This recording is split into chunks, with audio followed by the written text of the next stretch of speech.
Welcome back to APolitical. I am your co-host, Alan Sroki. And I'm your other co-host, Tyler Goldberg. Tyler, good to see you. As always.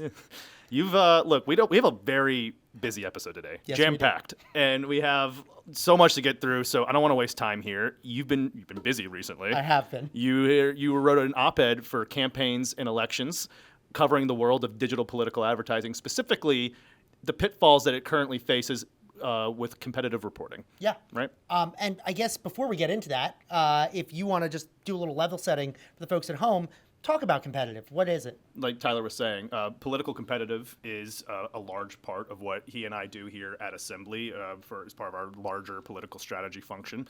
It exists in the commercial world as well, but in political, competitive is critical to every campaign's strategy. It is mandated by law that all television stations, be it broadcast or cable, or all radio stations, must report how much money they have taken in from political advertisers and post it to the FCC public file website.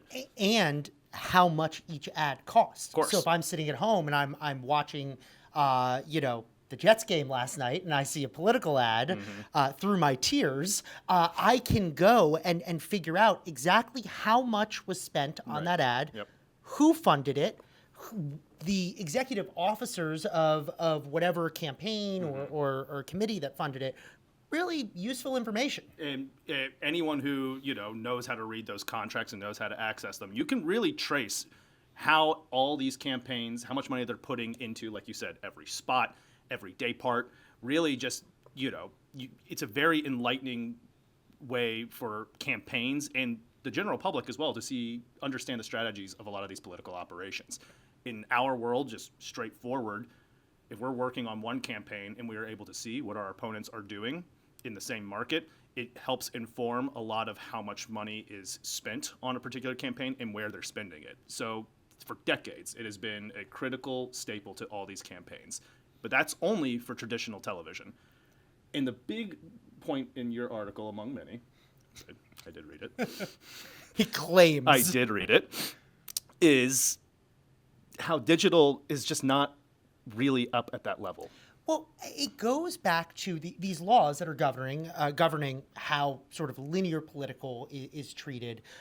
They're from the FCC. The FCC is empowered to make disclosure requirements to sort of govern how political media operates in the linear space.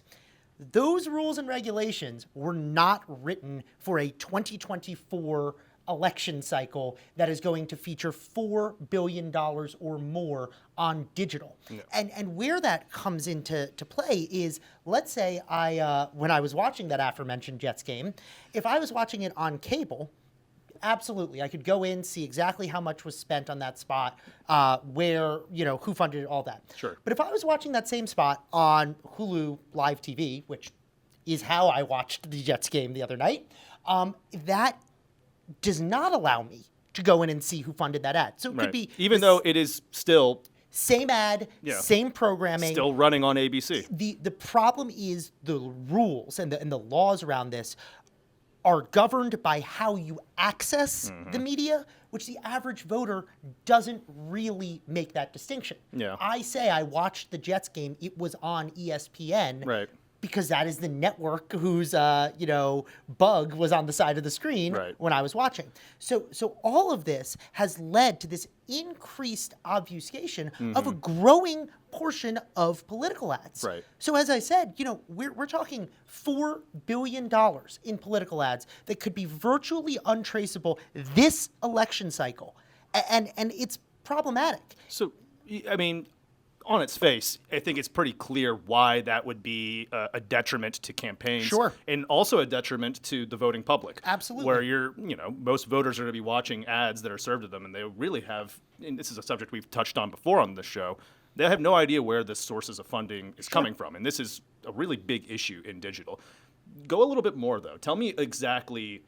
aside from the obvious that, without political competitive on digital, it's harder to match what your opponent is doing. But there are other facets here that make it difficult for a campaign to actualize an effective strategy because of this. Well, it leads to this place of confusion. Sure. It leads to this place where you don't know what a political advertiser is doing. And on both sides of the aisle, whether it be foreign interference in our elections or, claims of election integrity, the common thread here should be we should have more disclosure when it comes to political ads.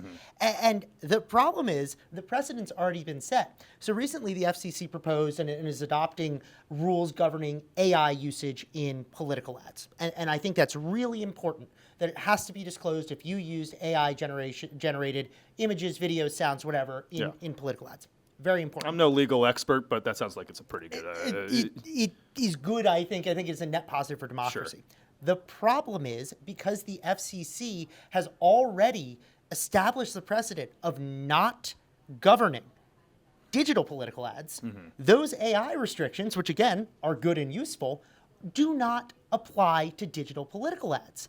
And so not only is this a problem in 2024, and it'll be a problem in 26 it'll be a problem until there are more significant regulations. Right. But this problem is growing because we're now going to be in a space where you have one set of rules governing political ads that are watched across broadcast TV and a different set across ads that come at you via the internet. And look, I think it doesn't take an expert in our field to tell you that CTV, like watching, or OTT, watching through Hulu TV or YouTube TV, across the population, that is a growing segment of viewers.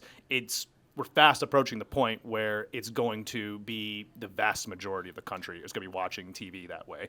And you're telling me that the laws that we have followed over the last several decades that govern political advertising on television are effectively going to be useless. Not only am I telling you that, I'm saying that one of the reasons I think that digital has comparatively had slow adoption in political compared to other fields. So yes, this year, maybe 30 to 35% of political ads will be on digital. Right.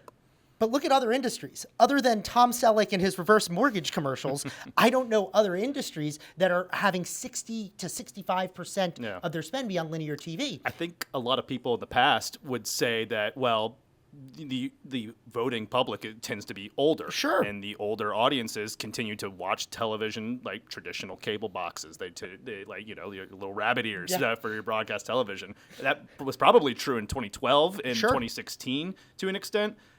I personally think that that's just not the case anymore. It gives credence to your point. The biggest reason that spending disparity exists the way it does is because of the lack of transparency on the digital side, which is, frankly, campaigns don't have confidence putting the majority of their resources into these areas that are untraceable to them and to anyone else. And I think that is certainly changing. I mean, you've seen news stories about that changing this election cycle. Yeah. And I think we are absolutely getting to a place where the majority of political spend will be across CTV, OTT, or whatever the technology is at that time. They got to go where the viewers are. But that has put the brakes on what I think would have been a faster adoption, has been this lack of disclosure, this lack of transparency, and the lack of ability to match those buys. Because as you said, it's very easy to say, well, our opponent spent $100,000 in market A last week. We should be spending $100,000. It's easy to make that conclusion. It's harder to make that conclusion when you have no hard evidence. And that's where the people who are able to provide these insights are the ones who will be successful.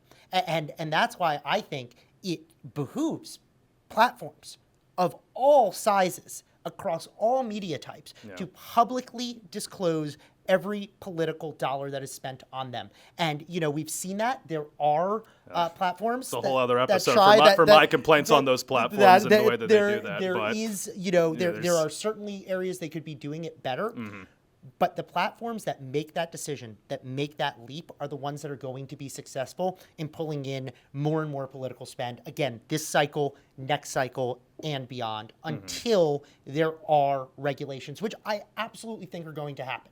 Because if we get to a place where 70, 80% of spending is untraceable, that is going to reach a critical mass with voters, and they're not going to stand for it. That's just bad for everyone Absolutely. involved. That's bad for the voters. That's bad for agencies like ours. It's bad for the platforms. But if you want to learn more about what Tyler was very passionately talking about here, go ahead and read his article in Campaign in Elections. I think we'll link that below the video here. Thanks for joining us for Tyler's Ranting Hour, part 57. This was a really easy episode for me. I just had to clear out and let him do his thing. Let him cook. And with that, we're going to get out of the kitchen. I'm Alan Strokey. And I'm Tyler Goldberg. Thanks so much for joining us. We'll catch you in the next episode.